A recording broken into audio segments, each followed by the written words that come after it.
Fala, Alexandre, tudo bem? Me, me escuta Oh, bem? que bom, obrigado por você ter topado e participar com a gente da live hoje à Estamos noite. os dois terminando o consultório, né? Eu tô ouvindo bem, tô ouvindo bem. É, eu costumo fazer a live aqui do consultório também, porque hoje é um dia que eu fico o dia inteiro aqui no consultório e é mais fácil, eu já me preparo aqui e já fico por aqui também. Eu já Estou vi que você está aí terminando. Comecei paramentado às 8 também. da manhã. Você deve estar no consultório, a gente não fica de jaleco em casa, né? É isso aí, maravilha. Cara, muito obrigado por você ter topado conversar com a gente. Primeiro, eu queria que você se apresentasse, falasse um pouco de você, Tá da bom, sua eu sou médico formação, geriatra, para que as formado pessoas conheçam pela, você um pouquinho, Alexandre, por favor. titulado pela Sociedade Brasileira de Geriatria e Gerontologia, também Associação Médica Brasileira, fui presidente da Sociedade de Geriatria, sou professor e tenho aí desenvolvido vários projetos, um deles na área do Alzheimer, chamado Mais sobre Alzheimer, que tem tido uma boa repercussão. Estou terminando de escrever um livro agora do método, acho que mais 2 meses nós estamos com ele aí no mercado, e ajudando pessoas a desenrolar o projeto.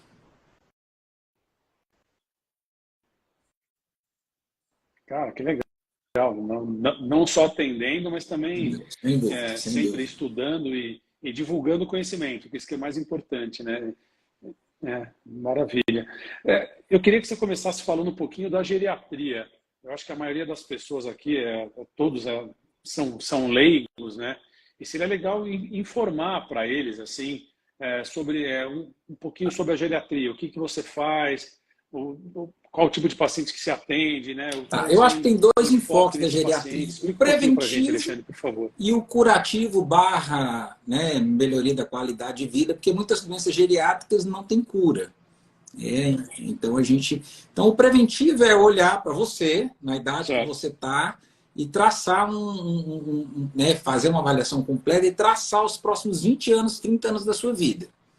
Então, cara, hoje você tem esse risco de envelhecimento mal sucedido. Legal. Então, se você não fizer isso hoje, por exemplo, se você não fizer atividade física, se você continuar se alimentando desse jeito, se você não corrigir a apneia do sono, se você não se vacinar, você vai ter essa e essa consequência lá na frente. E aí a gente vai cuidando preventivamente, que é o mais inteligente, mas é Certo. o lado menos usado hoje. O brasileiro não é um ser preventivo, né? E a segunda opção é a que a gente encara Uau. muitas vezes no dia a dia, mas que me deixa, às vezes, né, o meu trabalho, eu faço com o maior prazer, mas me deixa entristecido, porque a pessoa deixa escangalhar tudinho para vir no geriatra. Então, ela chega aqui sequelada de AVC, com dor crônica, com Alzheimer, com Perfeito. Parkinson. E aí nós vamos investir tudo que a gente pode para melhorar a qualidade de vida. E a gente melhora significativamente a qualidade de vida, né? Dá uma vida mais digna para essas pessoas, dá aí toda uma condição, melhora a funcionalidade, melhora uma série de coisas, mas já não é mais preventivo. Aí eu digo que talvez das doenças que acometem o idoso, das únicas que a gente consegue curar às vezes é a depressão. Porque o resto é paliativo, é melhora de Tá. qualidade de vida, é organização. Então, por exemplo, hoje a gente sabe que o Alzheimer ele demora 15 anos para aparecer. E quando ele aparece, já era. Né? Já era no sentido de prevenção. Então, daí para frente, é só retardar a evolução da doença e outras coisas desse tipo. Sim, Mas, perfeito. graças a Deus, né, hoje eu passei o dia, o meu foco maior de atenção é Alzheimer. Hoje eu atendi 8 pessoas, e dessas 8 pessoas, né, uma por hora, dessas 8 pessoas, 7 foram Alzheimer e uma foi preventiva. E a gente faz o que dá para fazer, né?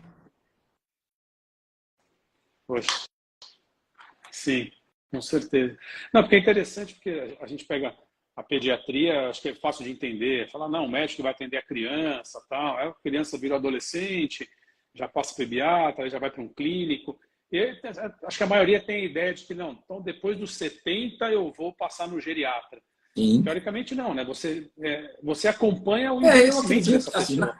A gente pode passar eu com digo que a gente geriatra com começa a 30, com envelhecer na 40 hora que a gente anos para nasce. preparar para ter um Então, envelhecimento tem mais estudos saudável. mostrando que quem amamenta no peito tem melhor Perfeito. desenvolvimento na matemática, tem menos osteoporose e por aí fora vai. Então, as suas vacinas na infância vão determinar se você vai ter poliomielite, se você vai ter alguma sequela de alguma doença, e isso pode repercutir lá na frente.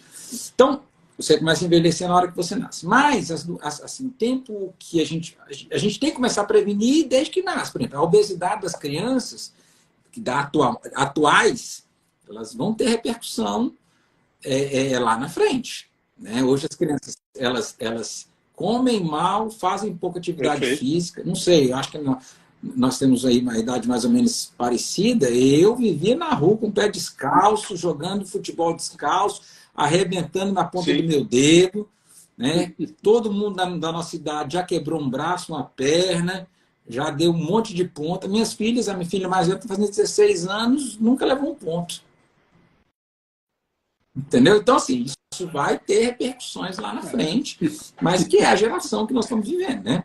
Então, antigamente, eu moro num condomínio e elas ficam tudo em casa, trazem as amigas para ficar em casa, mas passamos agora nas férias um tempo com elas, e na minha época, eu já tinha conhecido todo mundo do condomínio, estava aquela galera junto, todo mundo reunido, e isso tem repercussão lá na frente.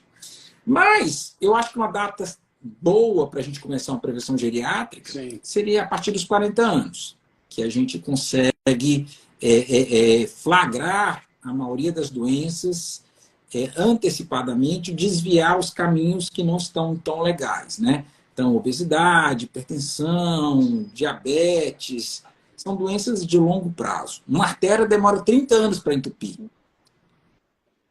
Então, eu tenho que pegar o cara com 30 anos. Se o cara tem uma doença familiar, por exemplo, muitas pessoas, todo mundo da família dela infartava com 50.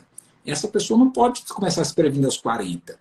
Ela tem que começar a se prevenir aos 20, ou na adolescência. Meu pai é pediatra. Ele fez um trabalho para a Unimed Belo Horizonte, mostrando que boa parte das crianças estavam com colesterol alterado. Então, isso vai entupindo as artérias. Não tem como fugir disso. Sim. Que é isso, né? Você citou bem, até puxando a sardinha aqui para o meu lado, que sou oftalmologista, até uso do celular, uso da tela, a gente talvez tenha uma presbiopia aí nessa geração um pouco mais cedo do que hoje, com os 40 anos que a gente trata, mas eles estão ficando tão na frente da tela que talvez mude essa musculatura ocular lá na frente e a gente tenha que tratar antes. E eu costumo falar, porque eu atendo muito idoso também, eu sou especialista em glaucoma, então eu acabo atendendo bastante paciente com mais idade, eu sou cirurgião de catarata, e eu explico para os pacientes que a catarata é uma doença natural, é uma doença comum, todo mundo vai ter. A gente começa a ter catarata desde a hora que a gente nasce, o cristalino vai ficando opaco com o tempo, e lá na frente, depois dos 50, 60 anos, a gente vai ter uma diminuição da qualidade da visão por conta desse processo e vai ter que fazer uma cirurgia. Sim. Então, na verdade, a gente tem algumas doenças que são naturais. Né? É um envelhecimento no nosso natural, envelhecimento, né? assim, Que algumas pessoas têm uma genética que predispõe a envelhecer mais do que outras, tem o tamanho do telômero, tem uma série de questões. Mas existe um conceito hoje que a gente chama da capacidade que a gente tem de modular os genes. Então, os genes estão lá. A genética a gente não muda. Tá? Então, todo mundo vai ter catarata mais cedo ou mais tarde. Mas existe uma parte que a gente pode fazer. Talvez catarata não seja um bom exemplo, porque catarata é mais difícil de... Mas, por exemplo, como é que vão estar os seus músculos aos 70 anos? Tem como interferir nisso daí. Né? Então, que é o que a gente chama de epigenética. Então, é o gene, mas ele é modulado, a apresentação desse gene, a apresentação da sua genética vai ser modulada pelas suas atitudes de vida. Então, a geriatria, hoje, assim, eu trabalhei durante muitos anos dando aula pela faculdade, numa instituição de longa permanência, num chamado asilo, onde eram pessoas que eram recolhidas nas ruas. E muitas pessoas de 60 anos lá, que beberam a vida inteira, que fumaram, que comeram mal, tinham 60 anos e pareciam ter 90. Né? Às vezes, pessoas que iam lá visitar com 75, 80 anos pareciam mais novos do que aquelas pessoas com 60 anos. Então, existe uma diferença entre a idade biológica, né, e a idade cronológica. Então, eu tento trabalhar muito com a questão da idade biológica, porque às vezes o número de anos, né, por exemplo, a catarata mesmo, né, o número de anos não é necessariamente o mais importante, mas a evolução de cada um. Sim, sem dúvida. É, pegando o gancho que você falou da questão muscular, o ser humano vai ter assim, um pico de amadurecimento, né? Ele vai crescer, vai ter aquela fase que ele vai estar totalmente a parte mais forte daquele momento da vida dele, perto dos 30 anos ali, e depois ele vai começar a ter um declínio, né? Existe uma diferença assim entre os órgãos, os sistemas, que ele vai ter um declínio maior na parte muscular ou na parte óssea, e dá para detectar isso? Assim, você já falou que Numa dá, eu queria que você pessoa que explicasse um amadurece pouquinho mais sobre isso, normalmente, Alexandre. fazendo atividade física e tudo, o pico da juventude dela aí é entre 25 e 30 anos, o pico da massa óssea, o pico da massa muscular, depois existe realmente um declínio. Só que nós estamos modificando um pouco isso, porque as pessoas estão fazendo mais exercício, quem se cuida, né, está fazendo mais exercício. Então, por exemplo, eu tenho quase 50 anos, eu faço crossfit. Sim. Então, eu tenho mais músculo aos beirando 50 do que eu tinha aos 40. Então, a gente pode modular isso daí. Quando E eu eu acredito, tinha lá não, atrás. eu tenho Interessante vislumbrado isso. uma outra coisa, que é o seguinte: várias doenças que hoje nós não temos cura, como doença de Alzheimer, doença de Parkinson, muitos cânceres, nós já estamos tendo e vamos ter muitos tratamentos daqui para frente. Então é provável que uma pessoa de 40 anos, hoje, vá viver 100.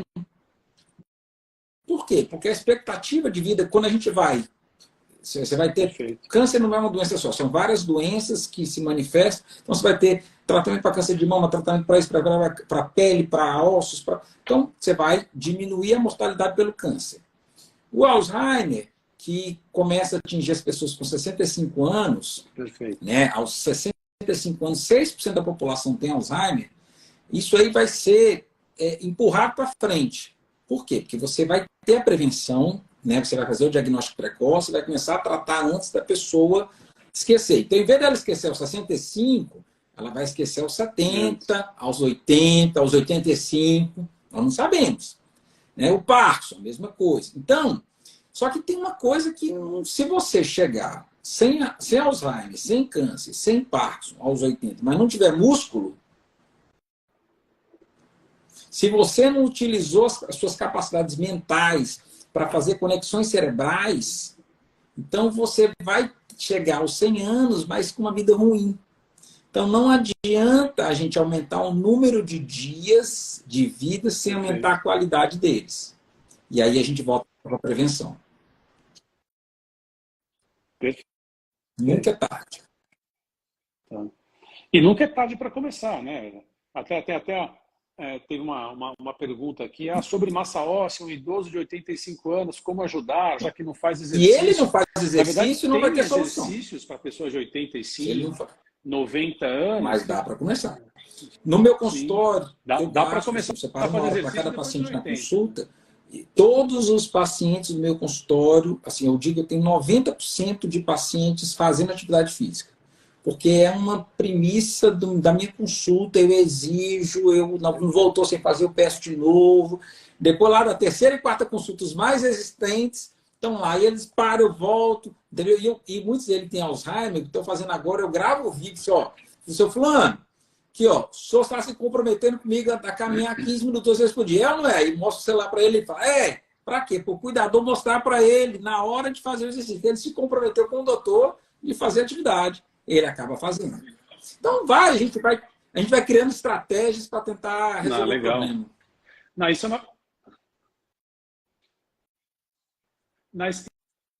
uma coisa muito interessante, né? Porque assim, a gente fala muito da questão da independência, né?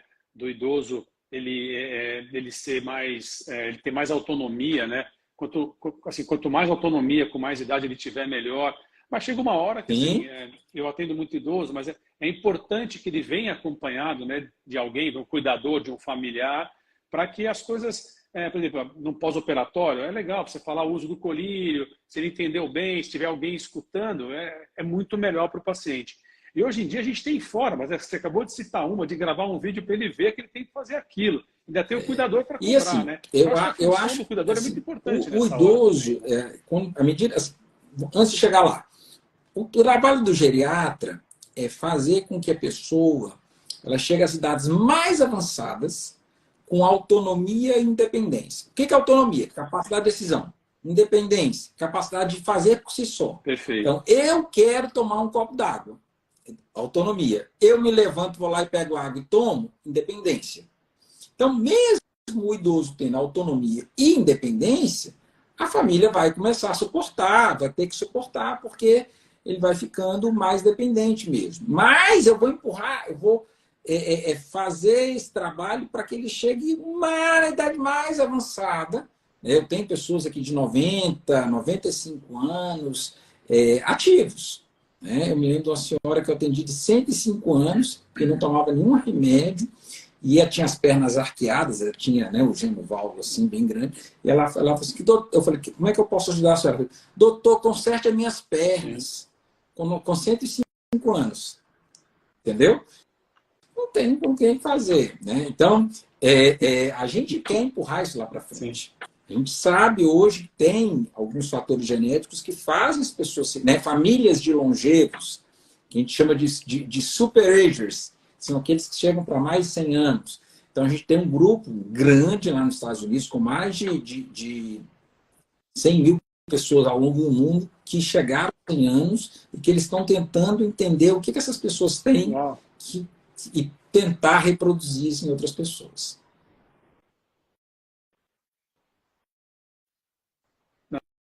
Legal. Eu atendi hoje aqui um geriatra, da turma da minha esposa, que é médica também. Ele veio trocar o óculos. Aí, conversando com ele, perguntando onde ele trabalha num plano de saúde aqui em São Paulo que é bastante famoso por ter uma gama grande de idosos.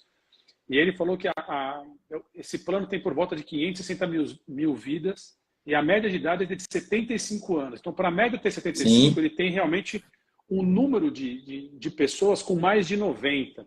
Aí eu queria conversar um pouquinho sobre essas pessoas com mais de 90, que ele falou assim, olha, eu fiquei impressionado que a maioria delas, ele falou assim, principalmente as que moram no Rio de Janeiro, não sei se tem a ver um pouco do meio, a praia, ou fazer mais esporte durante a vida ali, falou que são pessoas super ativas, mexem na parte eletrônica super bem, então quanto jovens assim. E é interessante isso, acho que a gente vai ter um número de pessoas transição com mais de 90 anos muito grande daqui a alguns anos, né? Essa mudança de uma nação de jovens para uma nação de velhos, ela está acontecendo no Brasil muito rápido. Então, o Brasil teve essa transição, aconteceu em 20 anos no Brasil, o que demorou 200 anos na França. Então, a França foi fazendo essa mudança devagarzinho, e o Brasil, e não só o Brasil, vários países em desenvolvimento estão passando por essa transição muito rapidamente. Isso traz duas questões. Uma, um aumento significativo do número de idosos, mas uma outra coisa importante é que nós não criamos estruturas de adaptação, nós não tivemos tempo de adaptar o ambiente para essas pessoas, e aí a gente está correndo atrás do prejuízo e por aí afora vai. Mas o número de idosos vai subir vertiginosamente, o número de doenças relacionadas à idade, a gente sabe que o Alzheimer é uma delas, vai aumentar vertiginosamente. Por quê? Não é porque a doença está mais comum agora, é porque a gente tem mais idosos. Quanto mais idosos, mais presença desse tipo de doença a gente tem, Parkinson, Alzheimer e outras doenças mais. Então, nós precisamos entender onde nós estamos pisando, né? E eu sei que você tem um aplicativo, nós vamos precisar criar estruturas de cuidado para que a gente suporte as famílias. Por quê? Nós temos uma estrutura no Brasil ainda que é bastante latina, que esse cuidado fica na mão do filho, fica na mão da esposa, né? Na Europa, o cara com 50 anos ele vai visitar as casas de longa permanência, as instituições de longa permanência, e escolhe a dele. E quando ele não consegue ficar mais em casa, ele não liga para o filho, ele vai para a instituição. Olha só. Brasil, esse conceito está começando a chegar Ele vai para a agora, instituição. mesmo porque no futuro, não imediato, mas no futuro, daqui a 20, 30 anos, os nossos filhos vão estar morando em outros países. Entendeu? A coisa não, né? A coisa está muito dinâmica. O cidadão hoje é global. Né? E aí eu tenho que ter uma estrutura onde o meu filho, que está morando lá em Londres, saiba o que está acontecendo comigo ao vivo. Né? E ele possa dar o suporte sem necessariamente deixar de fazer o trabalho que ele faz, sei lá, no Vietnã. Né? E a gente vai ter que criar estruturas de suportar esses cuidados e fazer o que for possível para cumprir a nossa missão nesse mundo, mas ao mesmo tempo não deixar de dar atenção aos pais que são pessoas queridas para nós. Esposo, esposa. Eu vi uma, sim, eu vi era uma propaganda de um prédio, é um prédio inteiro, né, de apartamento, de moradia, adaptado, né, ou adequado, acho que é a palavra mais correta, para as pessoas idosas, né? Então, acho que não era um apartamento muito grande, talvez 8 andares, assim, onde os idosos morariam lá e teriam toda uma estrutura de acompanhamento, de exercício, de convivência, e eles Já poderiam morar lá. estão surgindo. Um amigo meu em Belo Horizonte, que é construtor, ele está criando um condomínio que são 100 casas.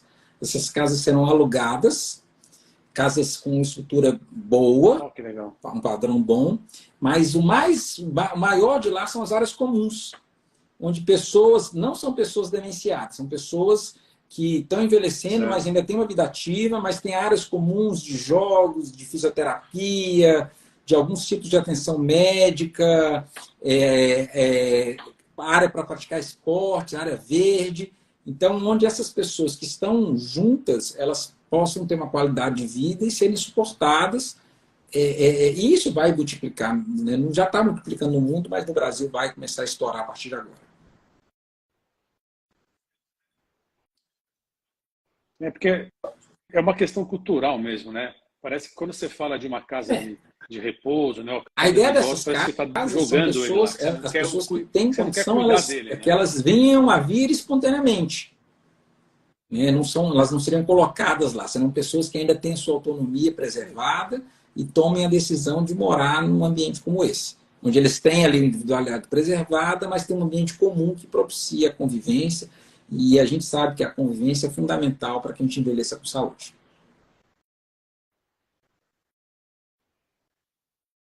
Não, muito legal, muito bacana. Já começou a surgir algumas perguntas aqui sobre o Alzheimer, que a gente divulgou isso, né? Que você é especialista. Desculpa. Eu queria conversar um pouquinho sobre o Alzheimer agora, Alexandre. Assim, fala um pouco assim dessa questão da demência, né? Para as pessoas entenderem um pouco. Eu sei que tem o termo demência senil, se ainda é usado ou não, onde o Alzheimer entra. A história do nome, né? Claro, para as pessoas era caduquice, depois virou arteriosclerose, depois virou demência senil, e hoje a gente não usa mais esses termos, porque são termos que não correspondem mais à realidade da ciência, né? Hoje, quando a gente faz um diagnóstico de demência, a gente sabe que 70% dessas demências são Alzheimer, mais ou menos uns 20, 30% que tem demência mista, que tem Alzheimer e outra, né, vascular, e aí tem mais aí outras demências, como demência frontotemporal, corpúsculo de Levy, que são menos, né, então você fala de pressão normal, né, tanto é que no meu canal, no YouTube e no Instagram, chama-se mais sobre Alzheimer. Por quê? Porque não adianta falar de demência frontotemporal, porque hoje, antes a caduquice, hoje tudo é Alzheimer. Na verdade, nem tudo é Alzheimer, né? Mas o que caracteriza a doença de Alzheimer? Na verdade, o que caracteriza as demências? É um comprometimento cognitivo funcional. O que é isso? Eu tenho uma alteração da minha lucidez que atrapalha a minha funcionalidade. Então, o que é isso? Eu começo a esquecer coisas recentes, eu me desoriento em relação ao dia do mês, dia do ano, eu me desoriento onde é que eu estou espacialmente, eu começo a ter alguma dificuldade de fazer cálculo. Então, não é só memória, é uma perda da lucidez, da capacidade de executar movimentos complexos, de tomar decisões complexas. O juízo pode ficar comprometido. Só que isso vem muito devagarzinho, muito lentamente. E muitos associam a teimosia, papai está ficando muito teimoso. E existe um conceito que é extremamente maléfico, que é o conceito de que é normal o idoso ser esquecido. Não não é normal, é comum. Então, eu já disse que a doença, quanto mais velho, mais chance de ter. Então, se existe alguém da sua família que está esquecendo, eu preciso fazer uma investigação. Pode não ser Alzheimer, pode ser depressão, pode ser ansiedade. Hoje mesmo eu tenho uma senhora de 68 anos que chegou aqui dizendo que estava esquecida. E, na verdade, ela estava ansiosa. Então, nem todo esquecimento é Alzheimer, mas todo esquecimento merece ser avaliado porque ele pode ser um marcador de uma série de outros problemas que podem estar começando a acontecer. E pode ser um marcador de uma doença que daqui a alguns anos vai levar aquela pessoa querida a estar acamada. Então, esqueceu, tem que ser avaliado. Não quer dizer que é Alzheimer, tem que saber, tem que ter uma boa avaliação, fazer avaliação para poder entender onde é que está pisando. E aí, esse paciente na fase inicial, muitas vezes ele ainda mora sozinho, ele ainda é médico, ele ainda é executivo, ela ainda é uma dona de casa. Só que deixa o fogão ligado, esquece de apagar uma luz, não paga uma conta, mas a mamãe está ficando velha. Né? E uma coisa interessante na doença de Alzheimer, nas demências em geral, é que o paciente não tem insight. O que é isso? Ele até percebe que tem uma coisa errada, mas ele não consegue se tocar do que está acontecendo com ele. Não, ele não sabe, ele não consegue, faz parte da doença. Então, por exemplo, pode ser uma doença. A senhora lá, a vovó, faz o bolo que todo mundo adora, domingo à tarde, todo mundo vai comer o bolo da vovó. E, de repente, o bolo da vovó fica murcho. Ou ela coloca sal no lugar do açúcar. O que as filhas fazem? Mamãe, a senhora já ensinou a gente a fazer o melhor bolo do mundo. Vem cá, sente aqui, que a gente vai fazer o bolo para a senhora. E aquela senhora que era a matriarca, a dona da situação, ela vai se deprimir porque ficou na cadeia e as filhas vão começar a fazer. Ninguém se toca que ela está perdendo a funcionalidade. Ninguém se toca que uma senhora que faz 50 anos que faz bolo está esquecendo como é que faz um bolo. Ninguém se toca que isso é doença. É o vovô que joga baralho com os netos, né, e está lá e começa a esquecer as regras do baralho. E aí o pessoal, vovô, você está roubando, não sei o que, aí ele se irrita, ele não consegue fazer uma reflexão de que ele está esquecendo a regra do baralho. Ele se irrita, diz, cansei de jogar baralho, e se deprime. E muitos pacientes chegam no consultório porque está deprimido. Não, vovó está muito triste. E não porque tem demência, não porque está esquecendo.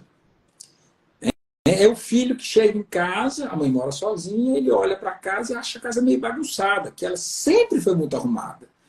Mamãe, a senhora está meio cansada, eu vou arrumar uma moça para morar com a senhora.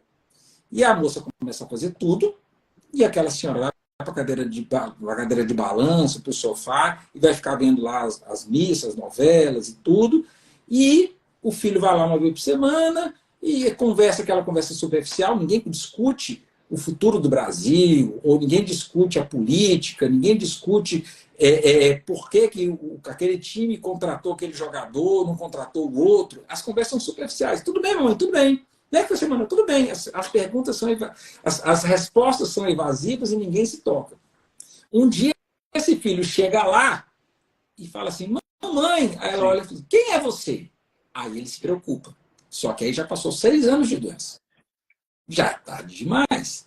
Então a gente precisa mudar essa cultura. Aí já é tarde. Tá?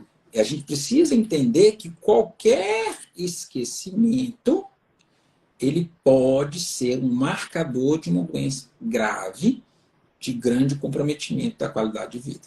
Tá? E na fase inicial, o paciente, ele ainda, né, como eu disse, ele tem pequenas falhas, essas falhas vão aumentando. Na fase mediana, ele já não consegue ter uma vida independente, então ele já precisa morar com alguém. Então, se você der um controle de televisão para ele novo, ele não vai saber mexer. Se você der para ele as contas do mês, ele não vai conseguir pagar. Ele vai ter dificuldade de fazer um almoço, porque o almoço tem uma sequência e ele já não consegue mais seguir essa sequência. Você tem que ter uma administração da cozinha para você preparar o almoço. E aí, já na fase avançada, ele já começa a ficar dependente para as fases, para os cuidados mais básicos. Então, já precisa de ajuda para tomar banho, já precisa de ajuda para comer, e até o momento que ele se acalma. E isso, né, aí vai variar muito de pessoa para pessoa até isso acontecer. Tem pessoas que evoluem mais rápido, outras que evoluem mais devagar. Então, não, interessante que você tocou num ponto, mais uma vez, a questão dos cuidadores, né, dos familiares, que a gente vai, conforme a gente vai envelhecendo, nossos pais estão mais velhos, né, e cabe a nós também prestar atenção nessas pequenas coisas, como você citou alguns exemplos aí, e saber valorizar isso daí, né? E muitas vezes, às vezes, na correria do dia a dia, a gente acaba não fazendo isso, né? Ou a gente está olhando para uma outra coisa, e é muito importante a gente prestar atenção para essas pequenas mudanças que podem estar representando algo que pode ser maior lá na frente. Se a gente se tocar, falou, né? Às vezes você vai chegar lá e já passou o tempo de tratar, que não é normal, fazer um diagnóstico não é relacionado necessariamente à idade. A perda da funcionalidade já é uma boa coisa. Ou seja, se a pessoa está ficando disfuncional, tem que acender o sinal de alerta. E se a pessoa se tocar que não é normal ser esquecido, vamos avaliar. E aí, a partir da avaliação, vamos tentar chegar num diagnóstico possível. Entendeu? Que pode ser, e é muito comum nessa idade, a depressão. E a depressão torna a pessoa disfuncional e torna a pessoa não esquecida, mas ela fica mais desatenta, então ela não guarda bem as informações. Então não é que ela esqueceu, é que ela não aprendeu bem. Entendeu? E aí, pode ser isso, e é uma situação absolutamente reversível. Mas podem ter outros fatores associados e pode ser uma doença grave que merece nossa atenção. O futuro vai ser um tratamento mais preventivo. Isso não está longe, as primeiras medicações estão aparecendo agora para um tratamento preventivo.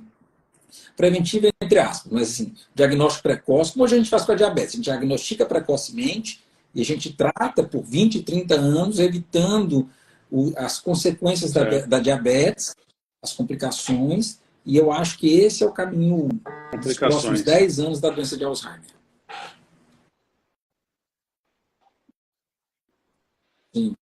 Se eu não me engano, saiu uma droga relativamente nova aí, né, que tenta controlar, né, porque assim, o Alzheimer não tem cura, né, vão sair nos próximos anos, mas nos você vai próximos tentar 5 anos nós teremos vai muitas novidades. aumentar o tempo, né, de evolução. Muitas novidades.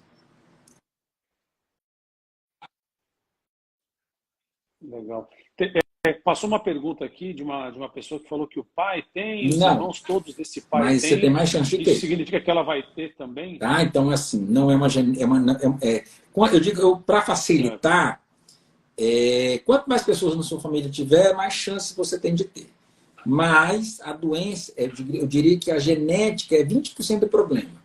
Em cima da genética tem a epigenética, que aí é onde nós vamos modelar esses genes para que isso não aconteça. Então, se você tem a genética, mas você faz atividade física, você dorme bem, você não é uma pessoa estressada, você tem uma visão positiva em relação à vida, você tem uma boa conversa com os amigos, você se alimenta bem, a chance diminui drasticamente de você desenvolver a doença. Ou, se você desenvolveria aos 65 anos, a sua chance passa a você desenvolver lá para os 85, 90. Tá? Perfeito. Bom, hoje, e tem algum exame a gente começa a tratar na parte sintomática. Então, hoje a gente consegue fazer o diagnóstico, mas é um diagnóstico tardio. Por quê? Até o que hoje é considerado o início da doença, hoje a gente sabe que já é a fase avançada. Entendeu? Num futuro próximo, e isso, na verdade, um presente mais... Perfeito. Nós já temos vários testes que fazem o diagnóstico precoce da doença e a gente consegue, né, a gente poderá intervir. O problema é que esses remédios não existem ainda. Então, o tratamento que a gente tem para essas doenças continua sendo atividade física, dieta, dormir bem, tudo que eu já falei. Entendeu? Porque assim, como eu não tenho... Vamos supor que eu pego e faço o teste em você. Aí eu vou dizer, parabéns, você tem a doença de Alzheimer. Aí você vai olhar para mim, quando é que eu vou começar a esquecer? Não sei, eu não tenho ainda essas... A gente não tem essa precisão. E eu não tenho remédio para oferecer para você. Então eu vou largar uma bomba na sua mão e vou orientar tratamentos que eu devo orientar para você, mesmo que você não saiba que tem doença. Então não vale a pena. Entendeu? Mas algum desses tratamentos tem que fazer mesmo que a gente está começando a usar na fase inicial, nós vamos trazer o início desse tratamento para cá, para o início. E aí sim, aí eu vou fazer um diagnóstico com você, você vai fazer atividade física, dieta, e vai usar esse remédio, que em vez de você ter Alzheimer aos 65, você vai ter aos 80. Aí vale a pena. E eu acho que a gente vai caminhar por aí. Perfeito. Vai caminhar para esse lado, né? Peraí que tinha uma outra pergunta aqui. Se o paciente, não. Se todo paciente com Alzheimer... Na fase mediana e mediana pode se tornar avançada, agressivo. A gente tem alterações de comportamento, são as alterações de comportamento relacionadas à demência, e aí a gente vai ter uma série de possibilidades de tratamento e educação da família, porque não é o fato de você ter um pai ou uma mãe com doença de Alzheimer que faz com que imediatamente você saiba como lidar com a situação. Nem médicos sabem. Né? E é por isso que eu estou escrevendo um livro que deve sair daqui a 2 meses, justamente direcionado aos familiares cuidadores, orientando passo a passo, são 15 passos, desde o entendimento da doença até acertar na maneira certa de lidar com a situação, o controle do estresse do cuidador e por aí afora vai. Uau. Sem dúvida. Bem acho que é interessante. uma demanda vai ajudar muito mesmo. Eu não sei, assim, a gente sabe que uma grande diferença entre o homem e a mulher depois dos 50 anos é a questão da menopausa, né? E é correto afirmar que o Alzheimer ela mais não tem mulher, uma relação com a menopausa direta, mas o que acontece é o seguinte. Eu falei desde o início que o Alzheimer é uma doença relacionada à idade, ok? Ao mesmo tempo, nós temos muito mais mulheres idosas do que homens. Então, existe aí uma dificuldade de entender se a mulher tem uma predisposição ou se simplesmente a gente tem muito mais mulheres idosas. Entendeu? Então, existem... Até os estatísticos têm dificuldade de esclarecer bem isso aí. Mas, a princípio, como a gente tem mais mulher idosa, é mais provável que a gente tenha mais Alzheimer nela, porque é uma quantidade maior de idosas mulheres do que homens. Os homens morrem mais cedo, se cuidam menos. A expectativa de vida das mulheres chega a... Entendi. E essa...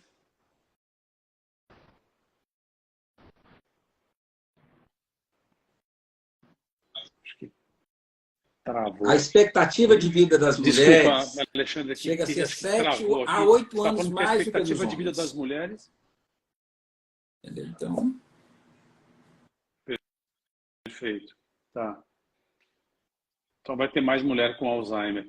E assim, independente, óbvio que tem fases da doença, mas é mais fácil lidar com o homem ou com a mulher? Porque o problema do Alzheimer é que junta, porque a pessoa já com a falta de noção do todo. Entendeu? Então, por exemplo, quantos palavrões você sabe? Tá. Então, por que você não usou nenhum até agora na nossa aula? Porque o seu juízo está perfeito. Agora, imagina uma pessoa que já era difícil, que perdeu o juízo. Seja homem, seja mulher. Então, é complicado, não é? É um negócio, bastante estressante, demanda muita paciência, mas mais do que paciência, é entender o que está acontecendo. Tá? Um dos problemas que eu vejo mais no dia a dia é uma das características básicas da doença de Alzheimer é que aquela pessoa tem falta de memória recente. Então, se ela tem falta de memória recente, ela não aprende mais. Por quê? Porque eu estou lendo um livro. Para eu entender a página seguinte, eu preciso lembrar da primeira. Então, o filho chega e fala assim, mamãe, não faça isso, não sei o que, não sei o que. Perfeito. Aí a mãe entende, porque a mãe é inteligente. Mas daqui a 2 minutos ela esqueceu tudo. Ela faz a mesma coisa. E aí o filho se irrita. Porque a mãe está fazendo a mesma... Mas ele tem que entender que a capacidade dela aprender informações novas zerou. E que é muito mais importante ele tomar atitude do que ficar explicando, porque ele vai explicar, explicar, explicar, e essa medida é inefetiva para mudar a realidade. Agora, como é que o filho que nunca teve um pai com Alzheimer vai descobrir isso? Ele precisa de um suporte, ele precisa de uma orientação, ele precisa entender, e é por isso que eu desenvolvi o método. Sim. Não, legal, porque você tem que tratar também a família, né? Tem que tratar o cuidador. Tratar no sentido de educar, informar para que ele entenda aquele problema. Sem dúvida. E quanto melhor e ao entender aquilo, e vai ser melhor para o paciente. informado, mais também, educado o familiar tiver, melhor é o cuidado que ele vai dar para o familiar que tem Alzheimer.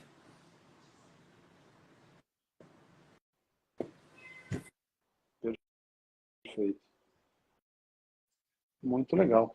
Deixa eu tirar uma dúvida com você, porque assim, óbvio, você é geriatra, mas você atende pacientes que também passam no cardiologista, passam no endocrinologista, passam no oftalmologista. Você acha que um aplicativo como o da Golds ajudaria você Sim, no seu claro. dia a dia? De o paciente chegar mostrando, tem os exames mais fáceis aqui. Você acha que sempre bem-vindo. que ajudaria? Ele É vai chegar sempre com bem-vindo, calhamaço de sempre folha para bem-vindo. você Muito bom. olhar. Tá. Eu acho que Ajuda, são né? soluções muito importantes. Legal.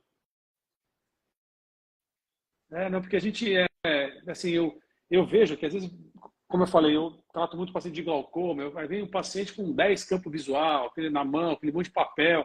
Se eu tivesse, né, essa possibilidade de ter o exame ali de uma forma mais fácil, ou apresentar Muito isso para o melhor. médico de uma forma... Muito melhor. Eu acho que essa é a tendência. Um pouco mais fácil da gente A tendência fazer é a um gente diagnóstico mais digitalizar rápido. tudo e papel acaba. Inclusive, no meu consultório, eu não uso mais papel.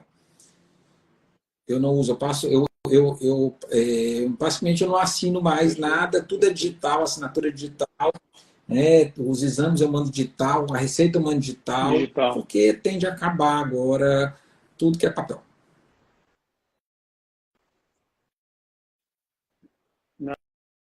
Legal. Alexandre, para variar, um belo papo, assim, passa super rápido. Eu queria que você deixasse assim uma última informação, dicas assim para as pessoas. Você falou muito bem algumas coisas, mas eu queria que Quem está você deixasse uma escutando a mensagem gente são os final filhos, para né? Não todos que são os estão ouvindo a pais. gente. Então eu vou falar para os filhos. Primeira coisa, se você está preocupado se você vai ter Alzheimer ou não, isso é o menos importante, não vai mudar nada. Quanto mais preocupado você tiver com Alzheimer, pior. Entendeu? E assuma atitudes preventivas. Se você está preocupado com Alzheimer, coma bem, né? Dieta do Mediterrâneo, dieta low carb, a dieta do Mediterrâneo mostra mais benefícios. Não engorde, faça exames periódicos, tome as vacinas, porque vacina evita doenças inflamatórias. A gente sabe que Alzheimer é uma doença inflamatória. Tem amigos. Ter amigos é anti-inflamatório. Fizeram um estudo com cerveja e relacionaram a cerveja com longevidade. Depois foram ver que não. Quem se beneficiou, quem tomava pouca cerveja com os amigos. Na verdade, eram os amigos. Entendeu?